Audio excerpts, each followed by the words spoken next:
Hey, just before we get started, this is a conspiracy, paranormal, and true crime podcast. The nature of this podcast is gory, unsettling, and definitely vulgar. And we curse a lot. Like, a lot. So be advised. We're just two idiots with a mic.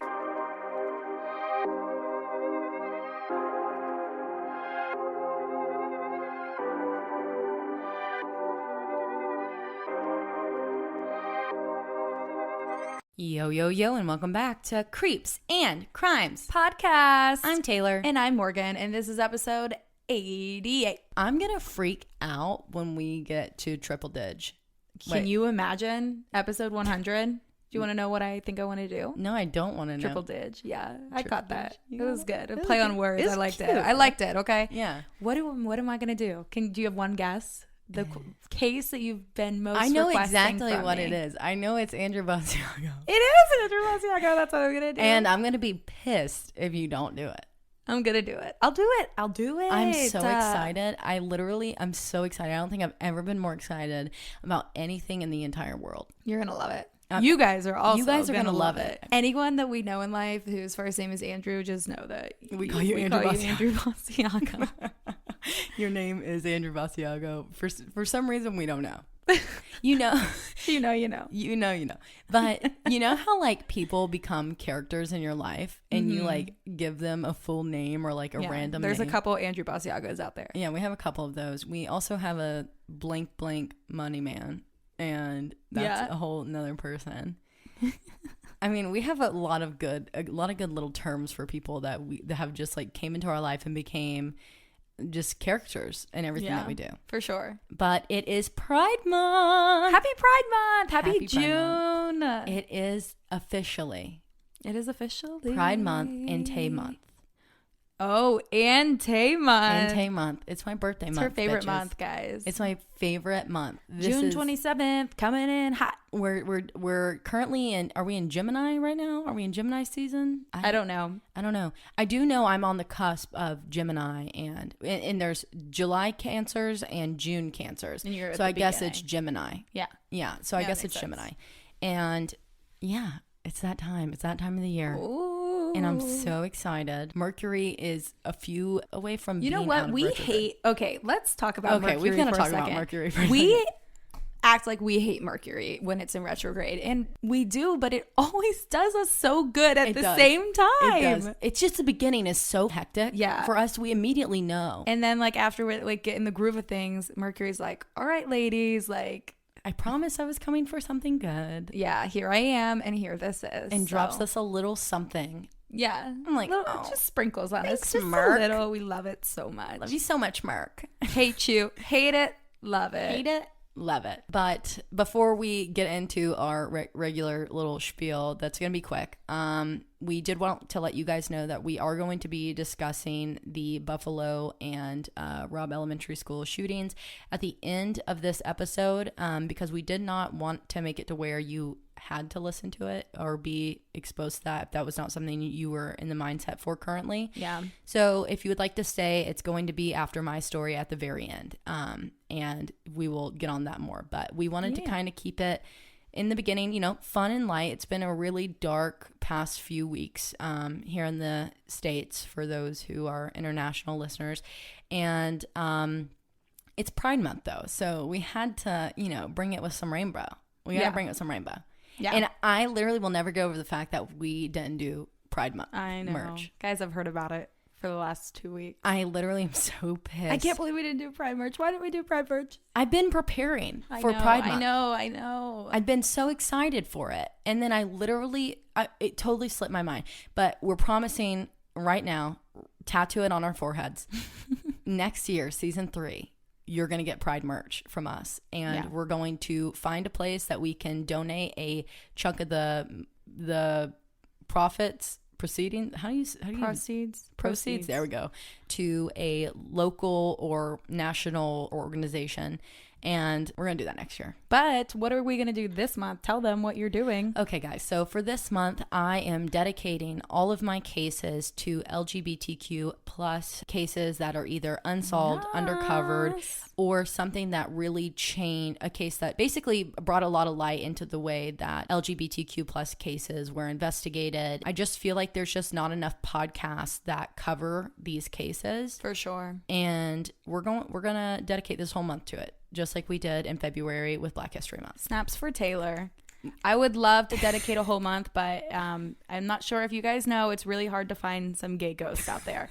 So we thought if we find one, I will cover it. If anybody knows of any gay ghosts, we would love to cover a gay ghost. Let us know, please. Please let us know. Let's hit them with it. If you're driving, throw that shit on cruise control. If you got a glass, pour that shit up. And let's get creepy.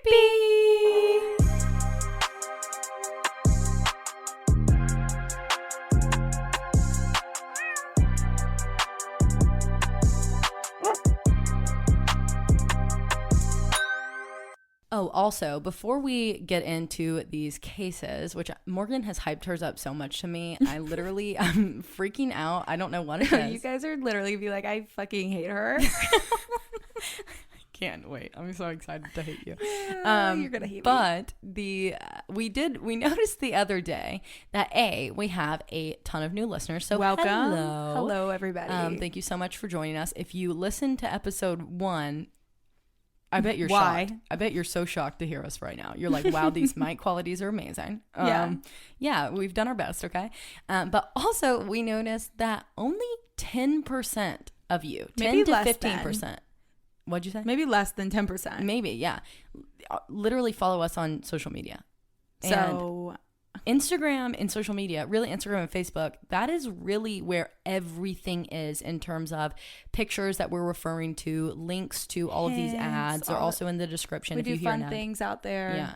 Well, we think it's fun. Funny videos, get to know us. So, and we talk all the time with you guys. So we would love to see your faces in our Instagram DMs. Get to know you. Yeah, we want to be able to hang out with you and talk with you and get to show all of our stupid stories that we do. Mm-hmm. So check us out on Instagram at Creeps and Crimes Podcast.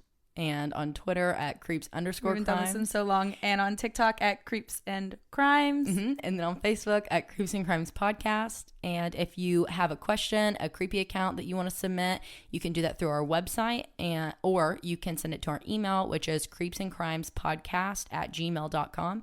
And Morgan, go ahead and hit them up with your personal. Yeah, I'm going to hit you guys up with my personal because the podcast almost has more followers than me. They're like 30 away from topping me, and it's making me sad. So can you please follow my personal? It's at morg.m, morgg.m.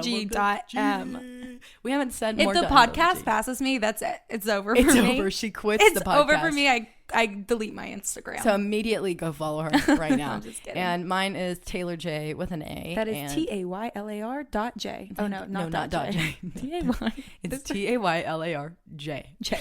No dot, no underscore. No dot. Okay, yeah, no dot. And also you can follow whoever us. Taylar.J is, though, is probably going to be getting like for hundreds of followers. They're going to be like, what is happening? And then also you can follow us on our TikToks.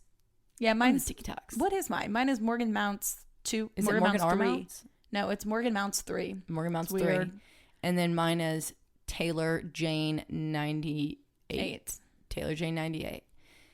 Which a lot of you guys came from. Yeah, that's where you're all from. So you follow me. So, yeah. Hi there.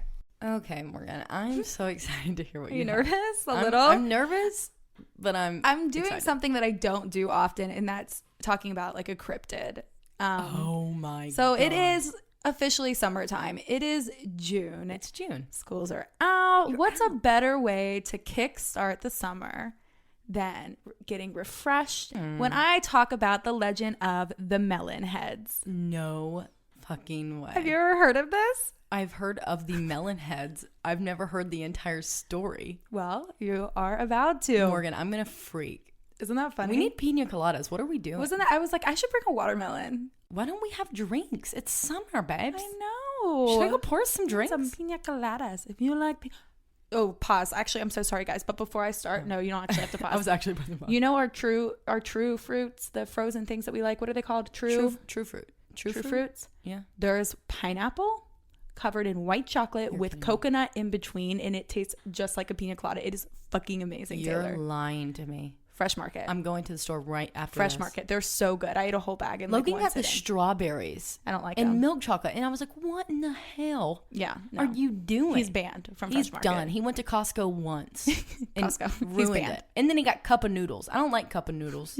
I like the type that you're allergic to. I'm not even going to lie to you guys right now. If you see us not on YouTube, it's because I'm breaking out really bad.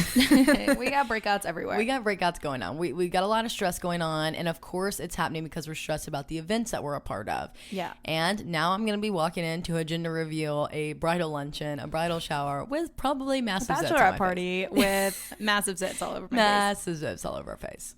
We've all had struggles with our skin, and that's why we were excited to partner with Apostrophe, the sponsor of this episode. Apostrophe is a prescription skincare company that offers science-backed oral and topical medications that are clinically proven to help clear acne. At Apostrophe, a board-certified dermatologist will create a personalized treatment plan that is perfectly tailored to your unique skin. And simply all you have to do is fill out the Apostrophe's online quiz about your skin goals and medical history, and then snap a few selfies. It's a little intimidating, but we did it. So you can do it.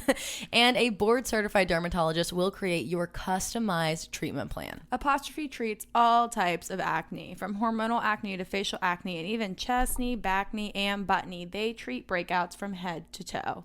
As you guys know, because you've heard about me talk about it in the beginning of this and before on other ads, that I really do struggle with back knee and face acne.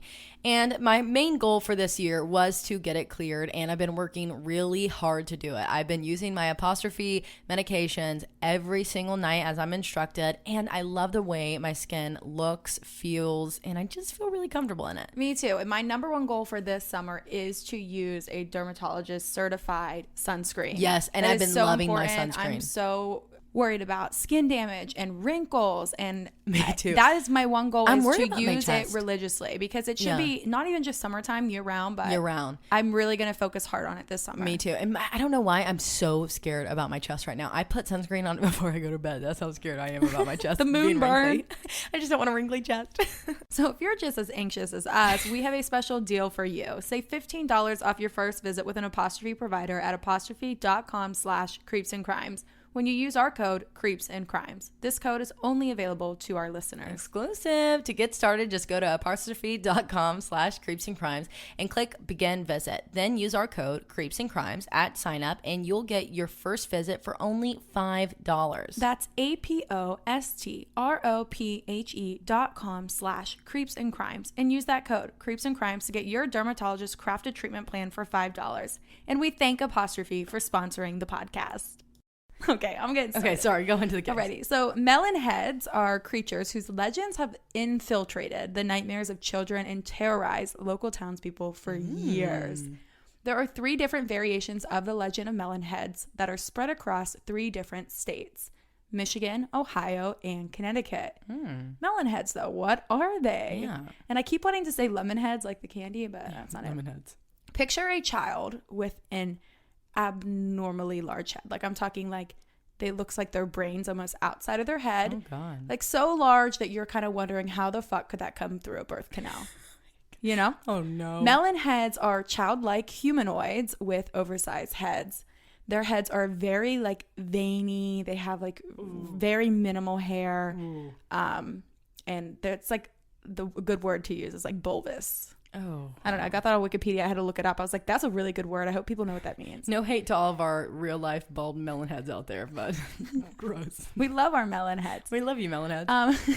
They live and hide in secluded areas in the woods, and they rarely come out of hiding until, that is, they run out of food. Oh. It is believed that melon heads survive by eating animals, by eating stray domestic animals like cats and dogs, and of course your typical human flesh. Great. That's right. Our human flesh is their Ruth's Chris filet. Perfect. Apparently we are delicious, but even more delicious than your average adult human is your children and teenagers. Oftentimes, teenagers or children who have run away or disappeared in this area where the legend surrounds, especially back in the day, they have been thought to have been captured and eaten by melon heads. Whoa. What the fuck? What? But generally, the legend says that melon heads will prey upon any human that just wanders into their territory. So, of course, their territory is not marked, so it's kind of like wrong place, wrong kind of ordeal. But where did they come from? Yeah. The stories about people with large heads living off in a secluded country area goes back over 100 years in Europe. Oh, wow. In the mid-19th century, there was supposedly a large family of melon heads that lived in Bavaria, Germany, which is the first reported. But shortly after, around 1900, there was an inbred family of melon heads that were said to live outside Risbury, England. But that doesn't explain how 3 spread out states here in the United States could have totally different origin stories, and none have to do with the fact that they were first heard about in Europe. Most believe that melon heads are the result of inbred breeding for generations, causing human deformities.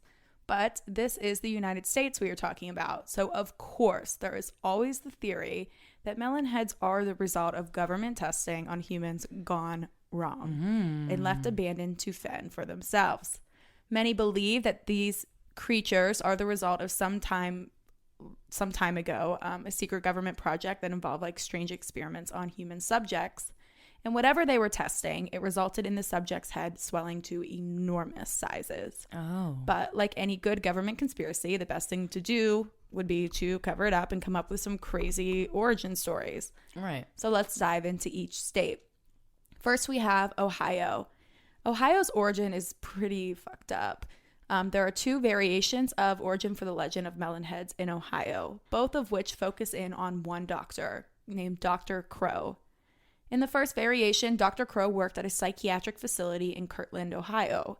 Here, he picked out special children that would be perfect for his twisted, mad scientist experiments.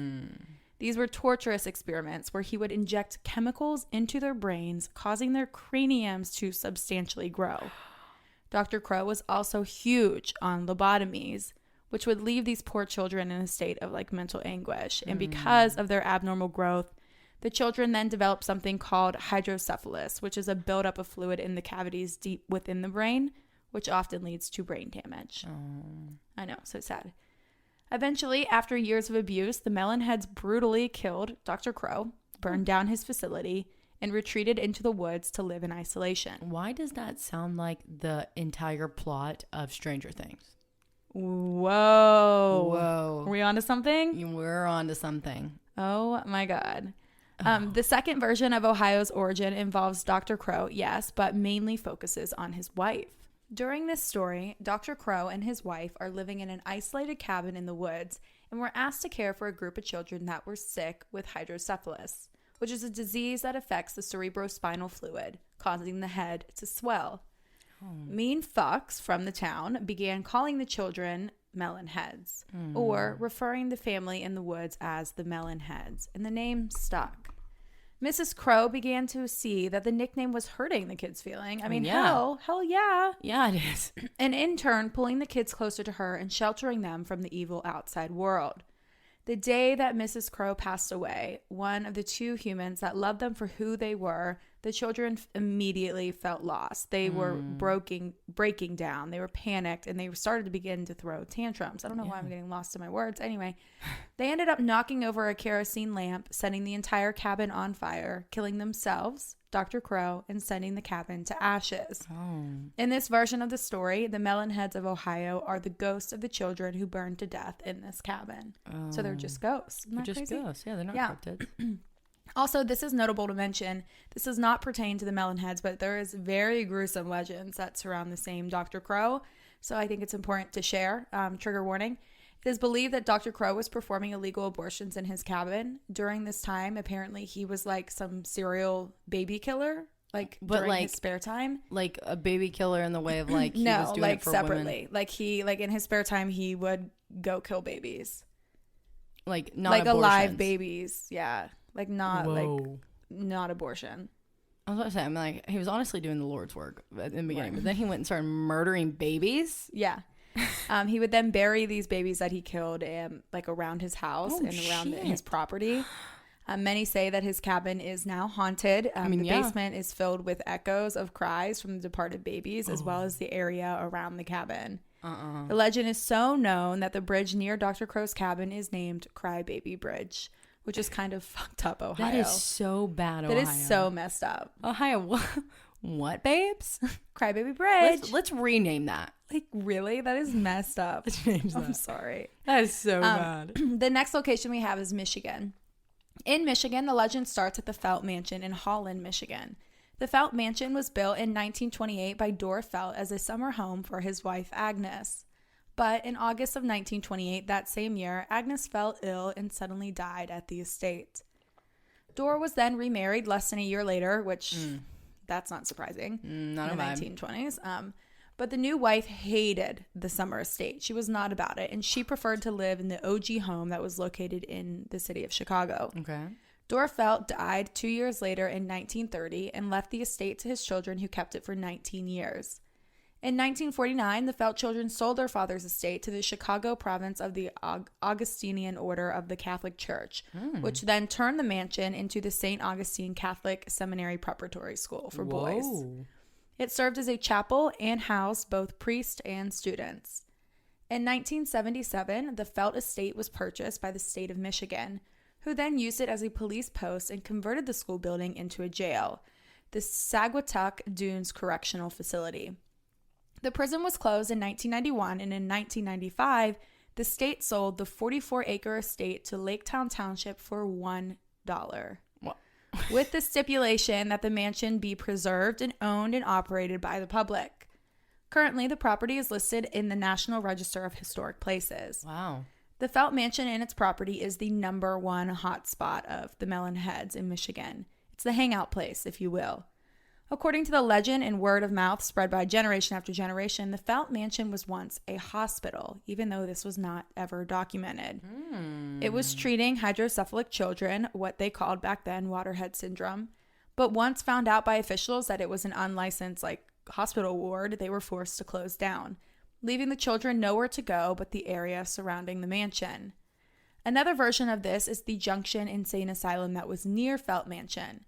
In this story, children were subjected to horrible treatments and experiments, resulting in their heads being deformed. Dang. They were physically and emotionally abused, and after chemical being pumped into their brain, they turned into these feral mutants, and they were released into the forest that surround the asylum, and eventually made home to the estate property. Wow. Of course, there is no proof of any of this, but the legend lives on. Locals claim to encounter melon heads near the Felt Mansion. Visitors and late-night explorers have reported seeing curtains moving in the windows, hearing strange noises, heavy breathing. I put heaving. Heaving. Heavy breathing, footsteps, and report shadows darting through the darkness. No. Also, this is on one source, but it's a legend, so I guess I should have mentioned it, but I didn't write notes on it, so I'm going to try to remember it real quickly. Is that while this was a hospital, they were mistreating the kids, and this doctor there was killing them. And this is different than Dr. Crow. This is in Michigan another killer now. Doctor. Yeah, another killing doctor. And people say that when they see the mansion, they can see up in into the bedroom, in the shadows of vividly of a doctor killing kids. That's what they see. Isn't that fucked up? Some psycho. Ding, ding, ding. Yeah. Ew, I didn't like that sound. Should we put that sound in here? Do we have that No, sound? I'm not getting that sound in here. And then on to our third, which is Connecticut. There are two variations of the Melon Heads here in Connecticut. But the Melon Head legend surrounds the areas of Fairfield County, which is Trumbull, Shelton, Stratford, Monroe, Seymour, Easton, Weston, Oxford, Milford, and Southbury, Connecticut. And it is a huge legend here, one that you know since the time you can talk, and it terrifies people. There are two variations to the Connecticut Melon Head origins. The first is that Fairfield County was the location of an asylum for the criminally insane, the Garner Correctional Institute, that burned down in the fall of 1960. This fire killed nearly everyone, the staff and the patients. But afterwards, there were 10 to 20 patients who were unaccounted for. These patients are believed to have survived the fire and escaped into the woods. Once in the woods, they resorted to cannibalism in order to survive the below freezing temperatures in the winter, as well as inbreeding. Over time, their appearance had drastically changed due to these two things. The other variation surrounds the Shelton Trumbull family. The Shelton Trumbulls were banished from Fairfield County due to accusations of witchcraft. This caused them to retreat into the woods. And this legend, like the first, attributes their appearance to inbreeding, so that this family of witches, or not witches, can continue on. The Melon Heads in Connecticut are terrorizing creatures, said to as well have abnormally large heads, but also, this version, very sharp teeth. Oh. They will take children and teenagers and adults just because they trespassed into their land. Any unmarked one-way creepy road in Fairfield County, Connecticut, stay away from. It is most likely the territory of the Melon Heads. And Roosevelt National Forest is their home. Oh. But there's no better person to talk about the legend of the Melon Heads than a person who has lived alongside the Roosevelt Forest her whole childhood. Today, you will be hearing from Nicole, who is a coworker of mine, who grew up in Stratford, Connecticut, and was terrorized by the Melon Head legend. So here's Nicole describing her first time ever hearing about the legend of the Melon Heads. There's not an exact time I remember when I first heard about the Melon Heads. It's just around elementary school time when you're first having those sleepovers where you're telling ghost stories, or, you know, somebody who has older siblings that were like, did you ever hear about the Melon Heads in the forest? That's when you hear about them. Also, like, I was a Girl Scout and you're going on these camping trips in the Roosevelt Forest. I mean, you were always scared to death, one little broken branch, or you're trying to sleep at night, and we all knew about the Melon Heads. What it was that I can remember, a family, it's like it was an inbred family, and that they live in the forest, and they will kidnap you if you get too close to them and eat you. I know it sounds crazy, but those legends just are a part of the town. You just always remember it. So when you're camping or you're on walking trails, you're like, the Melon Heads. Keep out for the Melon Heads. And locals have experienced this. This is the legend of the Blue Granada. Oh. Back in the 1980s, a group of girls from Notre Dame High School in Fairfield had decided to drive around after a Friday night football game, which we know what that meant. Oh, yeah. Sounds like a perfect time for a nice little smoke. Yeah, it does. Anyway, they all piled into a Blue Granada and went on a search to find the Melon Heads. Eventually, they ended up on Velvet Street in Trumbull, and the girls put the car in park. They left the headlights on, and they began to exit the car to venture out into the woods without shutting the car doors. Oh, no. About 100 feet away from the car, they heard their car door slam. No. Then the engine started, and the car began barreling towards them. Literally, no. They could see these beings inside with clearly evil intent. These beings were the size of children. They had large heads, raggedy old clothes on, and their eyes were glowing orange. The girls did make it home that night after having to run through the woods into the closest house, but they never saw their car again. And the legend says that the Melon Heads are still driving around in that Blue Granada. No, not in the Blue Granada. Some notorious areas of Melon Head spottings are Edmonds Road in Oxford, Velvet Street in Trumbull, Zion Hill Road in Milford, the roads around Lake Mohegan in Fairfield, Marginal Road in New Haven, Jeremy Samps Road in Southbury, and any path or road in or around Roosevelt Forest in Stratford. Wow. While our listener, Nicole, has never seen a melon head, she describes the ongoing terrifying feeling of being on those isolated roads. Oh my God. Every park, every national forest has like the parking lot and the big sign, Roosevelt Forest. But every now and then you'll have side streets that just end. And all there is like a metal barrier, you know, or a metal gate that tells you not to go any further. And I always remember it, whenever I saw one of those, I'm like, oh my God, those barriers are up because the Melon Heads are close. The legend of the Melon Head stays with the locals constantly in the back of their heads. Their children are not allowed to be anywhere near the forest, especially not alone. In this area of Fairfield County, they have very rural and forested sections. Yeah. So therefore, it's not uncommon for these forests to have rural roads running right through them. And it's not uncommon for houses to be right next to this area. No. These roads at times are said to be a part of the Melon Heads territory. And the townspeople know that. My sister still lives in Fairfield. I remember we were in the car and we were driving, and one side of the road was Roosevelt Forest. And we're just going, and I was like, Melon Heads. And my sister's like, you are an ass. She's like, you are such an ass. And I'm like, am I? Am I an ass? You know about the Melon Heads and what they'll do. And she just gave me this look. But I can tell you, she drove a little bit faster past that forest. The legend of the Blue Granada is not the only encounter in Fairfield County. There are many less detailed encounters of Melon Heads. I cannot get over them driving the Blue Granada. Oh, no. Construction workers who were paving Sawmill City Road in Shelton said that they would hear voices in the woods that were speaking like a broken English. They would hear twigs snapping and like small figures like brustling about. You know what I mean? No. Forest researchers studying fungal infestations in the Roosevelt Forest also said that they would constantly see strange small figures lurking in the brush.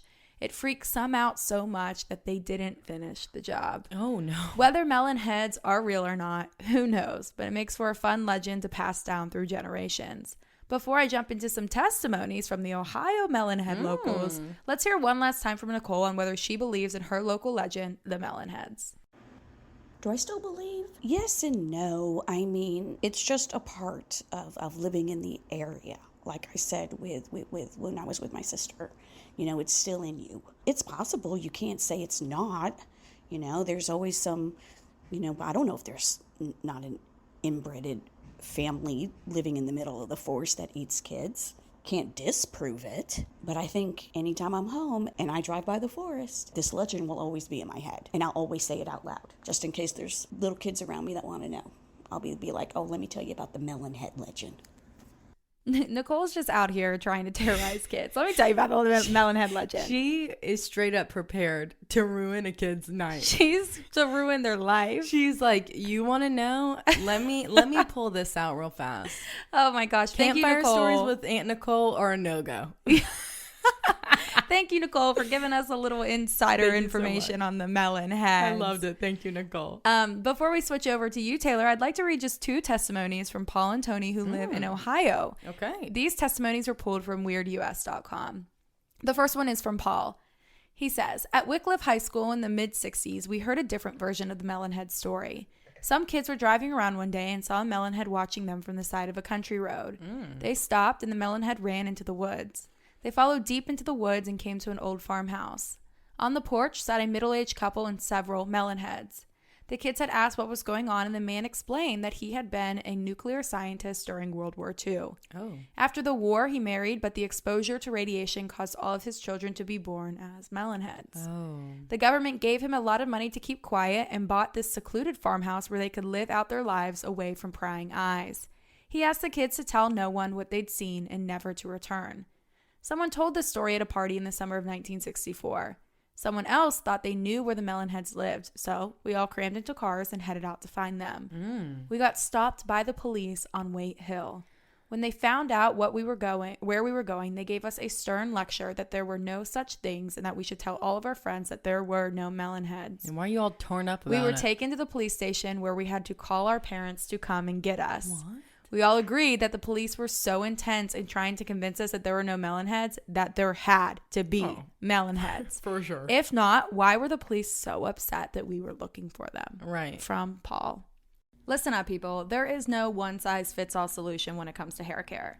A product that works wonders for curls might make straight hair limp and greasy. Yes. I have the hardest time finding a good shampoo and conditioner for my hair. My hair is like, I have sensitive skin all around, but like my scalp is also sensitive and my hair is sensitive. It's got feelings. She's got feelings. She's got feelings. She matters. She needs to have a routine. So it's important to talk about or to get a good shampoo and conditioner that's suited best for your hair. Right. Thanks to my personalized Prose routine, I can honestly say I have never been more in love with my hair. Prose makes custom hair care that's effective because it's personal. Using natural ingredients with proven results, Prose customizes every product to your routine from shampoo to supplements. First, Prose starts by asking about you as a person with their in-depth consultation. Prose asked me really unexpected things like, what's your workout routine? How often do you work out? How much water do you drink? And that surprised me because that totally plays a role in how your hair is. Yeah, and the zip code to see like what the water's like in your area. Next, Prose analyzes all of your answers and determines what unique blend of ingredients should be in every product from my custom routine. Together, Prose got all of my hair goals covered. So when I got my box in the mail, I didn't know what I was going to be most excited about, and I really thought it was going to be the shampoo because obviously it makes my hair smell amazing and all the things. Yeah. But the thing I'm most obsessed with is the charcoal scalp scrub and detox. Oh my gosh. Dude, I section my hair in the shower. I rub it in. I'm in a full-blown spa, no longer in my house. I am now giving myself I'm a 5-star spa treatment right now, getting a massage, and it was amazing. As a carbon neutral certified B Corp, Prose is an industry leader in clean and responsible beauty.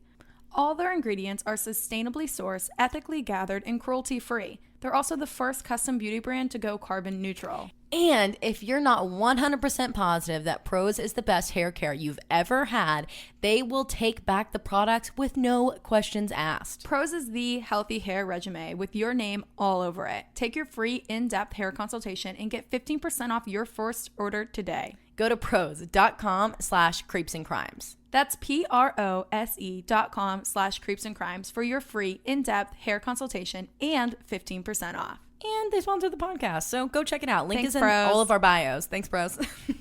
Yeah, Paul, you're right. Yeah, Paul, you're absolutely right. That is sus. That is so sus. The next one is from Tony.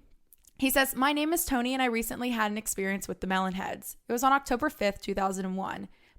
Recently, obviously, this was 20 years ago for him. But I'm like, wow, that was so recent. My stepfather, mom, stepbrother, and me were driving down Chillicothe Road, might be misspelled, in Chardon. We had been driving up and down roads in the same area for almost an hour with no luck. We were just about to go home when we came up on this stretch of road that had fields on both sides and an irrigation ditch running parallel with each side of the road. Just then, I look out my window and I saw him, a melon head. He or it was running along next to the ditch. Since the ditch was too wide to jump over, it was coming close, like it was about to jump onto the car. No. But then pulled away. At the time, we were going about 45 to 50 miles per hour, and the melon head was actually keeping up with us. Oh, shit. It didn't look anything like I've heard in the stories. He looked about the same height as me, 5'7", was wearing brown pants, which were very ripped up where the seams would be. It was held together by what looked like corn husk, like it was sewn together. Wow. It wore a white shirt with brown and red stains all over it, and I'm hoping that the red stains were not blood. Its head was a very light brown tint, and it had two holes in the side of its head, which we think were ears. Its head was swelled up, and its eyes were very big looking. Just as we turned a curve, it jumped into the woods, and that is my story of the melon heads from Tony. Anyway, guys, that's all I have. I figured I'd do a fun little cryptid for you. It's silly, it's goofy, it's Could you imagine ridiculous all at the same time. seeing a legend cryptic running beside you, and you're like, With this giant fucking you're head. going 45. I'm like, Dad, 100. All I thought about this entire time I researched this and I was talking about this is Sheen from Jimmy Neutron. When his head is like evil Sheen or genius Sheen. Genius Sheen. Oh my God. God. Do you know he's in the chair? His head's just like growing and growing and growing. Anyways, that's all I have for you guys. Thanks again to Nicole. And Yeah, thank you so much, Nicole. I so enjoy. Morgan, do you have any like legends in your area? I don't think so. You don't have a single legend. I don't know. Like I tried to think because that would be fun to do, but like I don't think I have any. I do have one. I have two actually in my area. I think we've talked about Tall Betsy before. I've never told the story of Tall Betsy, but we have Tall Betsy, and then in Cleveland, and then we have the little girl who died on the train tracks, and she has, what's it called when you have like a marble memorial giant grave? I cannot think of the name of it. Oh, I know. Oh God, they're gonna kill us. I know. They're gonna be screaming it right now. It's literally a part of the name of it. But she like felt, it was like a long, long time ago, and her parents were in like a wagon that was being pulled by horses, and they were going over a railroad track, and she like fell out, like they were trying to go fast because there was a train coming, and she fell out, and her parents didn't see, and she got hit by the train. Which, first off, my area, like, there's so many people that get hit by trains. Like, That's my own weird. great grandmother died by getting hit by a train. What? Yes. My Holy shit. mom's grandmother, that's how she died, when she was really young. She was Holy hit by a shit. train. We have trains, but they're not like prominent at all. Like they're not in the area. Well, like, you have to think like and they Cleveland, don't really run that much. Cleveland directly to Knoxville up here. The reason like I-75 is where it is up there is because it rides along the train tracks, and Yeah, I get stuck up by the train every time I go home from the house. and it rides up by the train tracks. But that's like all the cities on this side that run all beside each other because of the train tracks. So it goes through all the downtowns. If you take Highway 11, which is Kingston Pike up here, you can drive that through all of the downtowns to Cleveland, to crazy. Chattanooga, to Georgia, to Dalton, Georgia. That's crazy. Yeah. I've done it multiple times just for fun, shits and gigs. For shits and giggles. Yeah, just for fun. I think we do have one. It has to do with like a road, and like this person will like claw at your car if you're on this road at a certain time. I forget what it is. And I know we had a haunted tunnel, but like we don't have any like legends of like cryptids. I don't think. God. One day what we'll do. Oh, okay. Halloween we should do like any stories that we heard that scared us when we were little, and I'll tell you guys all about Tall Betsy. Yeah. I think we promised that since season 1. Hometown stories. I think so too. We're gonna bring it back around season 3. And anyway, third time's the charm. Third time's the charm. Taylar, what do you got for us? Okay, so the case I have for you guys today is what I think to be the perfect way to kick off Pride Month. Yay! And it's a different. What, you didn't think Melon Heads was? Well, just yours kidding. Was fun. Just kidding, guys. We've been needing a good laugh for a bit. But this is a different type of true crime. It's nothing that I've ever really done before in terms of true crime, but it really touched me when I learned about it because it was just such a beautiful story, sad, beautiful story, just about how life was for LGBTQ plus members before they were accepted. And, still there's struggles to this day that they will face, which sucks, and they do face. But this is just such a gorgeous story and sad story all in one to just talk about it and just address it in a lighter manner before we go forward with this month. Let's do it. So I first heard about this story on the new Netflix movie. I don't know if it's super new, but it's new to me. I just saw it the other day. And it's called The Imitation Game, and it's about Alan Turing. So I don't know if you know who Alan Turing is. No idea. I was shocked that I didn't learn about him in school or something because the things that he did in his career changed modern technology and literally created what we use every day. Phones, computers, everything, like calculators, like everything. And we don't learn about him. So this is his story, but I do want to give you a trigger warning for suicide, LGBTQ plus trauma, discrimination, and just really fucked up shit. And there's a lot of huge words because I am talking about someone who was extremely smart and intelligent and did tons of research. So bear with me as we go through this. But on June 8th, 1954, 41-year-old Alan Turing was found dead in his home in Wilmslow, Cheshire, England. He was lying on his bed with a half-eaten apple beside him. The coroner ruled that he had died due to cyanide poisoning, yet the apple he was eating was never tested. His manner of death was ruled a suicide. However, some argue that he may have been poisoned or accidentally poisoned himself. I haven't given you any details about his life or anything about him or why his death would even be debated. Alan Turing was an English mathematician, computer scientist, logician, cryptanalyst, philosopher, and theoretical biologist, providing concepts of algorithms and computation of his invention, which was the Turing machine, which is the original model of the general purpose computer. No way. Yeah. He is known as the father of theoretical computer science and artificial intelligence. This is the story of Alan Turing. I'm so intrigued. This is right up my alley. I'm so excited for you. So he was born in West London on June 23rd, 1912, to Julius and Ethel Sarah Turing. Alan had one older brother whose name was John, and Julius, their father, held positions within the Indian Civil Service, or now known as the Imperial Civil Service, where his father, so Alan's grandfather, was a general.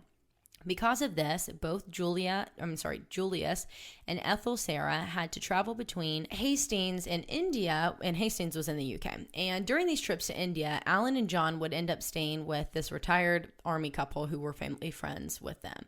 But the family later moved to Hastings and stayed in St. Leonard's-on-Sea, which I might be pronouncing wrong, but sounds Never really cool. heard of it, but I'll go there. I'll go there if you want me to. I will be there. I will be there. Sounds dope. From a very young age, Alan stood out as a genius. So when the family moved, Alan was enrolled at St. Michael's Primary School from the age of 6 until he turned 9. There, the headmistress said that she saw talented, hardworking, and very clever boys often, but Alan was a genius. He stood out. At the age of 10, Alan was moved to Hazelhurst Preparatory School in East Sussex before moving to Sherborne School at the age of 13, which was a boarding school in Dorset. His teachers were really based off of the classics, and that's all that they taught. And because of this, his teachers felt that he was wasting his time in education and natural genius abilities at this school because his natural interests were in science and math. Despite this, Alan wanted to stay and was actually remarkable in all studies.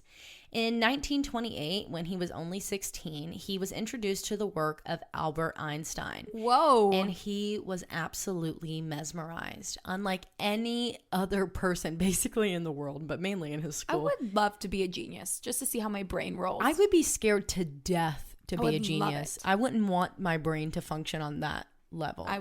I would be scared to death. I feel like I would myself. be able to like transcend and like do all these different dimensional shit. The side I probably could. That's why they're so smart. That's why they're so smart. But like, you have to think about it. Like, to be a genius, you're functioning at such high levels. Mm-hmm. You're over analyzing the majority of the things that are around you. And I do that enough as is with the way that my brain works. That's because you're a genius. Maybe I'm a genius. Should we get tested? Are we? They're gonna be like, your IQ's 50. They're bitches. like, Taylar, you cannot pronounce shit. Marty Bass, are you listening? Tell him already, Marty. Tell him, Marty. We don't need tested. We know where our IQ stands. So, like I said, unlike basically anybody else in the freaking world, but really at his school, not only did he understand Einstein's work, but he was actually able to deduce the questioning that Einstein had about Newton's laws of motion and explain this to his teachers. What the fuck? Right. Like, the unimaginable. I couldn't even recite the 3 laws. I couldn't tell you what they are. Something about it. If you throw an apple. Nope. I mean, yeah, I guess, but no. That's how it was proposed to me when I was little. But anyways. Something about staying in motion. He was able to literally decode the mind of one of the most notorious mad geniuses in history. He could decode Einstein's brain and thoughts. That's insane. And while at Sherborne, Alan became extremely close with a fellow student of his named Christopher Morecambe. And the two spent every day together. And I'm talking hours each day, just discussing different things in mathematics and science. And this was the only person that Alan knew who could think like him. Christopher was Alan's first love. Alan knew his love was not reciprocated, and Christopher was really Alan's muse. Like Uncut Gems. And way more than a friend in Alan's eyes. Christopher inspired Alan, pushed him to expand his thinking and genius abilities, and Alan loved that about him. It challenged him. It was the first person, even more so than teachers, that could challenge this genius child.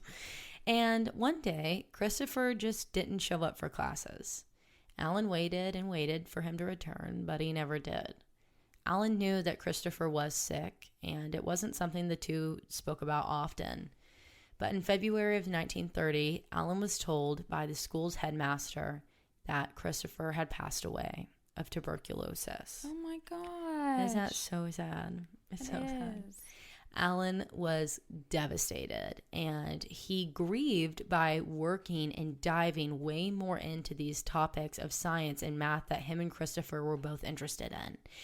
Alan wrote Christopher's mother often, and they were actually really close. But Christopher's death shifted all of Alan's spiritual beliefs. He went from being a Christian, as he was raised, to believing in materialism and atheism. Also discussing the traveling of souls and spirits with Christopher's mother the way that he could understand it, which was really interesting. That is interesting. In 1931, Alan graduated from Sherborne and began studying his undergraduate at King's College, graduating in 1934 first-class honors in mathematics. In 1936, he published his paper on, quote, computable numbers with an application to the Entscheidungs problem.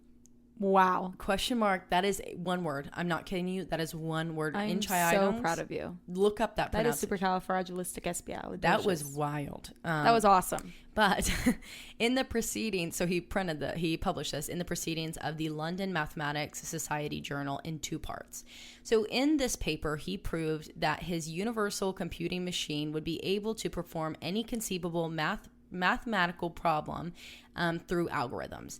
And I know that sounds like a load of absolute insanity and ridiculous words, because it is, but this paper has been referred to as, quote, the most influential math paper in all of history. So I have him to blame for my calculus courses. From late 1936 to mid 1938, Alan studied under American mathematician, logician, philosopher, and professor and editor Alonzo Church at Princeton University as a fellow. During this time, he studied cryptology. Is that how you cryptology? Cryptology. Yeah, cryptology. And began working on the first stages of creating the Turing machine. In June of 1938, he obtained his PhD from Princeton's Department of Mathematics, and his dissertation introduced the concept of ordinal logic and relative computing. And after this was done, he moved back to the UK, even though they were like, please don't go. Please stay. Please leave. Please stay. Please don't leave. During World War II, Alan was chosen along with a team called Hut 8, which was a group of code breakers, to work with the... Rakuten is the smartest way to shop and save. Get paid for shopping at all your favorite stores. Sounds too good to be true? Here's the deal. Stores pay Rakuten a commission for sending you their way. We share that with you as cash back.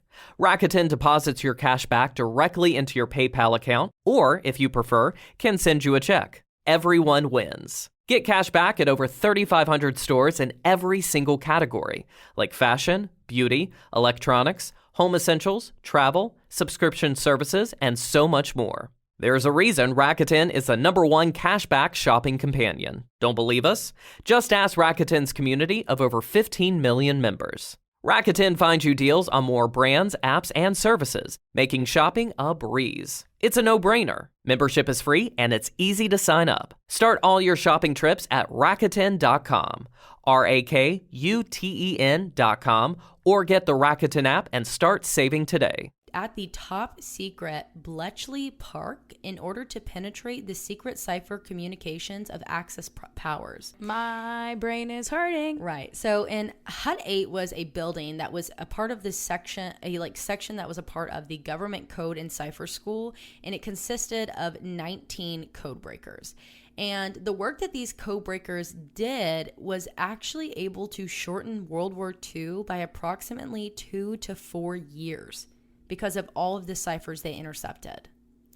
During this time, Alan Turing made 5 major cryptanalytic advances. He was also able to advance and evolve the idea of his computer installation. However, because all of the work he was doing in research was top secret, he was unable to actively prove or show his findings on paper. In 1941, Alan proposed to his Hut 8 colleague, Joan Clark, who was an English cryptanalyst and numismatist, Sure. possibly, which basically means that she was a fucking badass, all right? Period. And she said yes. Months later, he admitted to Joan that he was actually gay and could not go through with the marriage. She completely understood this and was very happy and supportive of Alan. Good for her. I Yay. know, right? I love her. From 1945 to 1947, Turing lived in Hampton, London, where he worked at the National Physical Laboratory on the design of the automatic computing engine that he presented in February of 1946. After which, Alan was appointed an officer of the Order of the British Empire. What the fuck? I mean, what? In 1949, he became a deputy director of the Victoria University of Manchester's Computing Machine Lab, where he worked on the software for one of the first stored program computers. In 1950, he discussed issues with the artificial intelligence and proposed his own experiment, calling it the Turing test, which would determine if a machine could think like a human and be classified as intelligent. At the age of 39 in 1951, Alan was elected as a fellow at the Royal Society. Holy crap. This guy knew shit, guys. I mean, he knew shit. And his security clearance was extremely crazy. Like, insane. I'm sure there's plenty that hasn't even come out about him because of what he was involved with. But that same year, Alan turned to mathematical biology, and he published The Chemical Basis of Morphogenics in January of 1952. Is that right? Morphogenesis. Sorry, guys. Morphogenesis is the biological process that creates cells, tissue, or organisms to develop its shape and aspects. And this was long before the structure and role of DNA was understood, meaning that his work in this field remains relevant to today and changed mathematical biology history. I hate him for that. Period. At this point in time, the Turing machine was functioning and being further developed. Alan was at an amazing point in his career, life, and studies just at the age of 39, which means that it was time for him to focus on his personal life. So after publishing his paper in January, he began dating a man named Arnold Murray. Murray was very different from Alan. He was 19 years old, unemployed, and living just by the seat of his pants without really like an interesting life. That sounds like me. Really. Compared to like, you know, his boyfriend Alan, who literally has security clearance and, you know, is part of the Royal Society. Is borderline Einstein. But the two met just before Christmas in December of 1951. And it was because they were standing outside of the Regal Cinema on Manchester's Oxford Road. And they decided to go to lunch because their connection was just so magnetic and undeniable. Oh, by January 23rd, the two were in a very exclusive and personal sexual relationship when Alan's house was broken into during the middle of the night. Murray knew who had broken into his home, and Turing reported this to the police, and an investigation ensued. So during questioning, he acknowledged that Murray and him were in a sexual relationship, and the tone completely changed. No longer were police concerned about the burglary. Instead, they arrested Murray and Alan Turing because homosexuality was illegal in the UK at the time. The two were charged with gross indecency and sent to trial on February 27th, 1952, to which Alan Turing pled guilty and was convicted. He was given the choice to be imprisoned where all of his work would be halted and belongings would be taken away, or a form of probation. He chose probation, knowing what it truly meant, so that he could finish his work on the Turing machine, which he referred to as Christopher. I'll cry. His probation was conditional on his agreement to undergo hormonal physical changes that would reduce his libido through estrogen injections for a full year. This is so fucked up. Basically, he was being chemically castrated.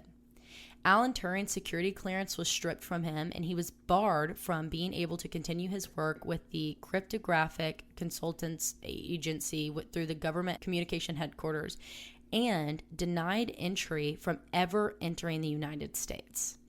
That is fucked What the fuck? up. On June 8th, 1954, Alan was found dead in his apartment by his housekeeper at the age of 41. He was lying on his bed with a half-eaten apple beside him, as I stated in the beginning. His cause of death was ruled cyanide poisoning, and it was determined that he had died the night before. An inquest determined that he had committed, trigger warning, suicide by poisoning his own apple in order to recreate his favorite fairy tale, Snow White. Yet, the apple was never tested to prove this. Later, philosopher Jack Copeland believed that this was incorrect, and Alan's death was actually due to accidental inhalation of cyanide fumes, which is what his chemical numbers during his autopsy would lean more to. And Turing had been using this to dissolve gold in his spare room. Oh, shit. In addition to this, Alan ate an apple every single night before bed. This was nothing revolutionary. He did this every single night. An apple a day. I mean, is that how we become a genius? Apple a night? An apple a day. He didn't go to the doctors. I know that. I know, right? And also, the thought that he had committed suicide was so outlandish. Not to mention just because of where he was in life. You know, despite what was going on with his conviction and everything being rights stripped from him, Yeah. literally his rights being taken away. And despite that's what was going on in his life, he was actually really content because of everything that had happened. It forced him to have to focus on his own Turing machine and fixing it, making it better. And that was his baby. And that was his baby. So he got to spend all of his time doing this, and he continued working as a professor and a fellow. He didn't get all of that, but like government-wise, he wasn't allowed to work in there. But he had written out his to-do list for the next day on his desk at his university office and had a delivery coming the next day for this like big break in his research equipment. And I'm not saying that people that are depressed and in a suicidal state don't do that, but it just didn't align with who he was. And not to mention the fact he showed no signs of depression. And again, people can hide it. But the only time he ever did was a few months before his death when he saw a fortune teller. He was obsessed with fortune tellers and psychics and mediums. Interesting. Right. For a genius. They know Right. something. That's really interesting. He had gone into this like fortune teller's tent at this beach when he was with a friend at the beach, and he came out and he was sick. Like, his face was completely pale, his entire mood changed, and he never would speak about what the lady told him. Oh, I have to know. Please I tell know. me There's know. nothing. No. I couldn't find anything on it. But despite this, no one ever actually cared to take the time to look into his death simply because he was a gay man. Take away the fact that this man is literally a genius and changed technology, changed mathematics, Gave you your computer. literally had a hand in ending World War II 2 to 4 years before, and you just threw him to the fucking side because he was gay, because of who he loved. Oh my God. Are you kidding me? It's a joke. It's a joke. And I want to add a little side note. This is not my notes anywhere, and I couldn't really find anything on it, but the fact that he ate apples every night Makes you know, like, that could be something that someone picked up on. premeditated. Like, he knows, they know he eats apples every night. Yeah. In 2009, after John Graham Cumming, a British software engineer and writer, best known for writing the POP file, which is now known as the email spam filtering program. Thank you. Yeah, thank you. Thank you. Started a petition with more than 30,000 signatures, urging the British government to apologize formally for Turing's inhumane treatment and prosecution as a homosexual. On September 10th, the Prime Minister, Gordon Brown, released a statement saying, Thousands of people have come together to demand justice for Alan Turing in recognition of the appalling way he was treated. While Turing was dealt with under the law of the time and we can't put the clock back, his treatment was of course utterly unfair, and I am pleased to have the chance to say how deeply sorry I and we all are for what happened to him. So, on behalf of the British government and all those who live freely thanks to Alan's work, I am very proud to say, we're sorry. You deserved so much better. By December of 2011, William Jones and John Leach created another e-petition saying, we ask that the HM government to grant a pardon to Alan Turing for the conviction of, quote, gross indecency in 1952. He was convicted of gross indecency with another man and forced to undergo so-called organotherapy or chemical castration. 2 years later, he killed himself with cyanide at just the age 41. Alan Turing was driven to a terrible despair and early death by the nation he'd done so much to save. This remains a shame on the British government and British history. A pardon can go some way to healing the damage. It may act as an apology to many other gay men, not as well known as Turing was, but who were subjected to these laws, demanding that this conviction be pardoned, and this had 37,000 signatures. On December 23rd, 2014, Queen Elizabeth II personally signed a pardon. I mean, I could cry. For the conviction of Turing for gross indecency, putting into effect immediately. This was only her fourth ever royal pardon granted since the Second World War. In September of 2016, the government created the Alan Turing Law, which is an amnesty law to retroactively pardon men who were convicted under the historical legislation that outlawed homosexual acts. Alan Turing is considered to be the father of computer science, and according to Time Magazine's publishing in 1999, one of the top most important people in the 20th century. And he was gay. Amazing. I know. Oh. So I have one more little thing about Alan Turing, and it's that he has a treasure. What? So out of fear of what would happen to his savings in the event of German invasion during World War II, Alan purchased 2 silver bars that weighed almost 200 pounds each. Holy shit. And today would be worth $10,000. He took these bars to the forest outside of Bletchley Park Mansion, which is where the Hut 8 was, and buried them. However, when he returned after the war to retrieve them, he was unable to break his own code. And from my understanding, to this day, his treasure has never been found. Oh my God. Yes. So if you I guys, love that. This is just, I loved. I hope I did it justice. I know I've been struggling a little bit recently for some reason with telling stories, but I hope you guys love this case as much as I did. That is a true fucking crime. That is true crime. Right there. That is true crime, and no one can tell me differently. When I was watching this movie with Logan, I was just like, I'm sick. I have to talk about this.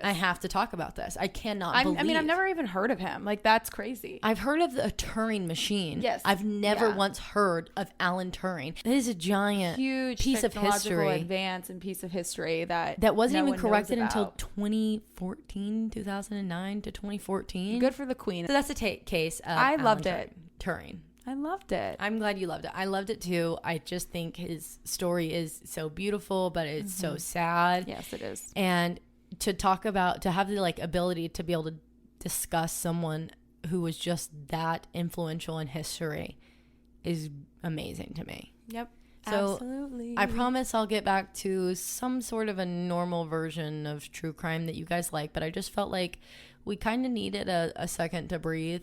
That's not so gory, and that's why Morgan did Melon Heads and and I did something that wasn't so nasty. But I mean, this one was just fucking nasty. Yeah, but it luckily had a somewhat of a happy ending for sure. But I wish he was alive today to be able to see it. And I'm he would have been 100 as to what he would have done. Yeah, what else he would have done? Could you imagine? Yeah, could you imagine what Alan Turing could have done? The possibilities are endless. So we're going to say this. We're probably going to say it 100 more times from here on out. But happy Pride Month. And members of the LGBTQ plus community, whether you're actively involved or it's something you like to keep to yourself, please know that you are loved by us. And we always support people being their authentic self, genuine self, and that makes you happy. Yeah, you do you be happy, and don't be afraid. I know there's these horror stories like I just read to you, but you are beautiful, you are loved, and you are normal. There's nothing that is not normal about you. Don't cry. So we love you. You are always welcome here. This is a safe space. And for forever, we will stand by your side as an ally. And maybe you can take us to a Pride Parade one time. Yeah. Because we want to go really bad. Please, but we're always out of town. Please and thank you. Please and thank you. Take us to a Pride Parade. I know we could probably go on our own, but I would love to go and be able to meet people. Yeah, I agree. Yeah. So, guys, happy Pride Month. I cannot wait to see all of your pictures and all the fun things that you do. We love you so much, and we are going to let you guys go now, and wanted to remind you one more time that you are going to be hearing us discuss after this the mass shootings out of Buffalo and Robb Elementary. So proceed with caution if you would like to, and trigger warnings for all of the things. And if you don't want to, thanks so much for listening. We love you, and have a happy June. Happy June. Bye.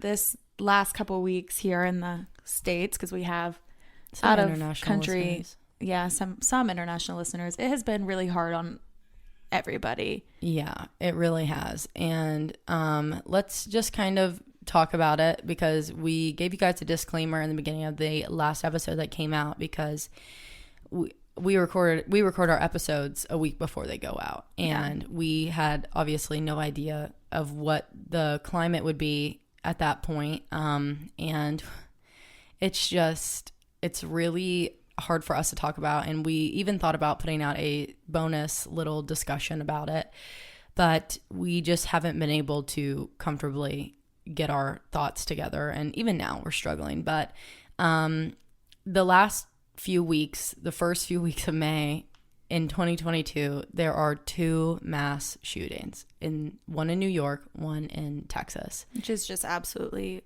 fucking unacceptable. It's like, it is time for a change. I don't know how many times people have to say that. Like, this is, I mean, these are kids. Ridiculous. These are, it is heartbreaking. This is heartbreaking. In Buffalo, there was the shooting in the supermarket, and it was a hate crime. It was straight up a hate crime of this man. When are we going to be over that? Live streaming on Twitch. Yeah. Live streaming on Twitch. When are we going to come to the point where we are fucking accepting of everybody, regardless of the color of their skin? Like, it is ridiculous. It makes no sense. Like, 22. Why the fuck does that bother you? Like, honest to God. Like, maybe I just truly don't fucking get it. I do not understand it. I don't understand that mindset.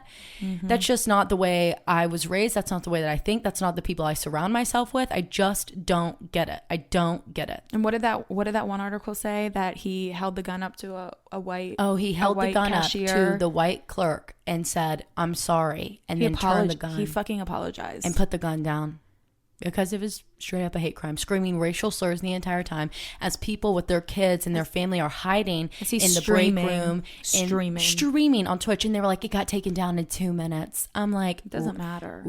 What? Are you fucking kidding? Obviously, he's talked about this on Twitch before. If he's that comfortable streaming it. Right, absolutely. And then they were able to arrest him because they were able to negotiate with him outside. But I'm like, okay, which also leads us to the Texas Robb Elementary School shooting. 19 kids, babies, and 2 teachers. And the lack of like police response in that situation is just infuriating. I didn't know really a lot about it, and I saw people talking about it, but you guys know we don't really, I don't want anybody to think that we're out here just like hating on everybody. We're not like that. We really do give credit when due. But when we see an injustice, it's an injustice. It's an injustice. Literally, I was reading this article with Morgan and I. We were just scrolling through a bunch of articles to make sure that we were really caught up in any developments before we got on the mic. And it was talking about how he was being chased by police at first. An SRO officer began pursuing a chase against a teacher that was driving off that they thought was the shooter. And then outside, there's cops with him. He goes into the school. They put the school on lockdown. They won't go in because he's shooting at them, which I'm like, and then parents are running over as this is happening that live across the street. Tackled. Literally, they're getting tackled and tased by officers that are standing outside.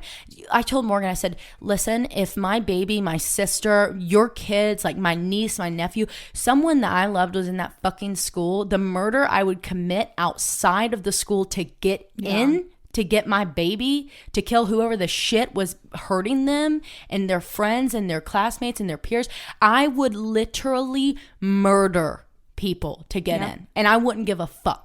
Because if you're going to stand here and stop me from going and taking care of this, since obviously no one else is, but the fact that he was in there for 60 minutes and then an officer in the hallway outside of the classroom where the shootings were taking place that he had barricaded himself into said, scream if you need help. And kids were screaming that they need help and then getting shot because it was showing where they were in their hiding spots. Scream if you need help. Scream if you need help.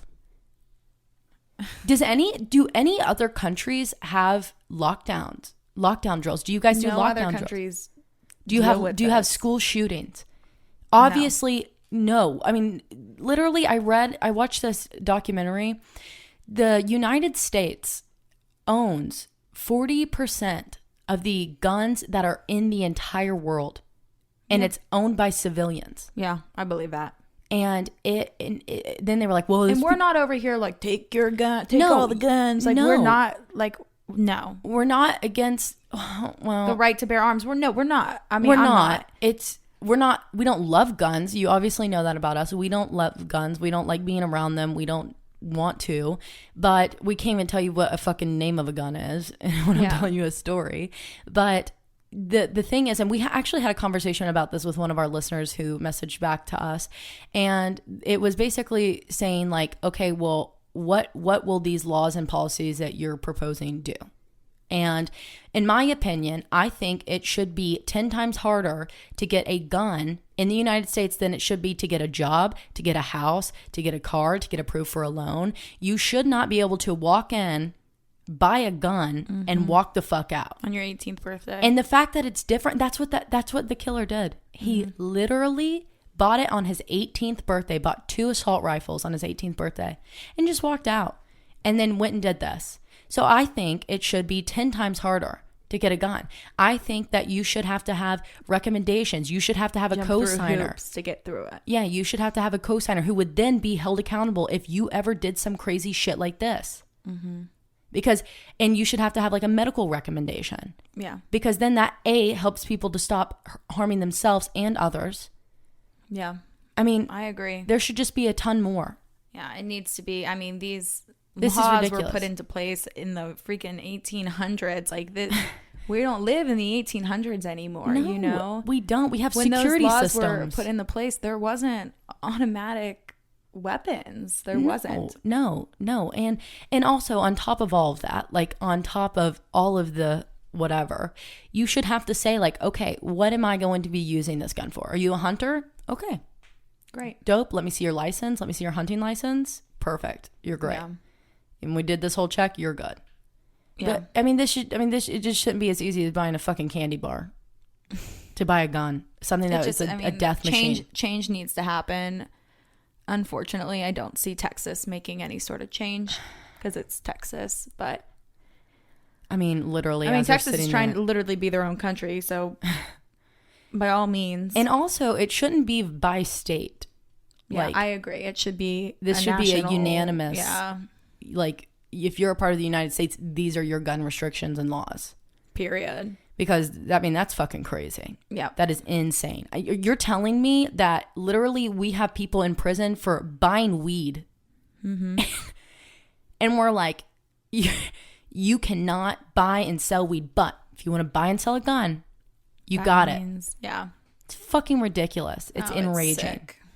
So we just really wanted to address this with you guys and talk with you about it. And please feel free if, there's a discussion that needs to be had. We love to, gain knowledge if there's something that we've missed out on, if we just sound like 2 fucking idiots, like whatever you want. But basically, this is unacceptable. These are babies. These are people. And the videos babies. Of them. Oh my God. The interviews after the fact. Please put the cameras out of their face. I'm like, I don't want to hear what this fucking poor traumatized little boy has to say about how he was telling his friends to get under the curtain table to hide. And then that news station publicizes it to make millions. And then they're posting like, this is really hard to watch. I'm like, yeah, it fucking is. Mm-hmm. He's literally the only thing he should be fucking worried about is if his friend's going to be home to play when he gets outside after school. Yeah. Not fucking worried about if someone's going to come in there and shoot all of those children, they're so strong. The ones that are talking about it, because like, and it's almost like a normalcy to them, like it's like, it is. It's so fucking sad. Like there's got to be. They're just talking about it like, like, oh, I don't know. I mean, it's just fucking sad. It's just fucking sad. They're just really like recounting it. Like, yeah, that happened. Mm-hmm. And they have no idea the gravity of what they just happened, what happened to them. To them, we've got this shooting, this school shooting, this mass shooting. We hear about it all the time. Mm-hmm. I mean, I'm tired of being like not shocked when I get that fucking notification on my phone. Yeah, I want to be stunned. I want to be stunned. I want to be like every other country that's looking at us right now being like, what the fuck? What are those crazy fucks doing? Like literally. What is wrong with Americans? Name me another country, a developed country like us that has instances like this. Yeah. Even like different countries. What are the terms for like not as developed countries? I can't think of the proper term to use, but in other countries that have way higher crime rates than the United States and other developed countries, not once has there been a fucking school shooting. Right, because they know kids are no. But we're sending our kids to school. We're sending them basically to the front lines of the military. Yeah. Oh my God, it's so disturbing. I have no words. It's just appalling. It's sad. It's fucked up. It's so fucked up. And I also do want to make a point to say that I also think that we play a part in it. Like we literally play a part in this by talking about these true crime cases, and these killers, they romanticize the idea of being remembered by a cool ass serial killer name, or being in the news for the rest of your life, and then we compensate their families so that they'll be giving interviews and shit like that. We compensate them. Guys, look up how much money these families, these murderers' families make. How much they get from these news stations that pay them for interviews. I mean, it is fucking appalling. We're a part of the what is the fascination and what is the obsession of that? Of learning about true crime? I don't know, because like, is it just that we're obsessed with like the why? I think it's the why, how? And then I also think it plays a large role in the fact of like awareness of like teaching yourself, which is where we come from. Like know what not to do. Not what not to do, but also the fact that this shit just seems so insane. Mm-hmm. Like literally, like it can't be real. Like it can't be real. It seems like it's fake because I mean, it literally is fucking insane that people can go harm other human beings, like they're fucking like predators and prey. Yeah, like living in the wild. Yeah, I mean, it's fucking sick. It's fucking sick, and I don't want you guys to ever think that we are. We are a huge victims advocate always, which is where we always strive come from. To be. And if you ever feel that we're not, let us know. Yeah, because I will immediately fucking shut that down. I will immediately change it. I'll never get it. I'll never get it.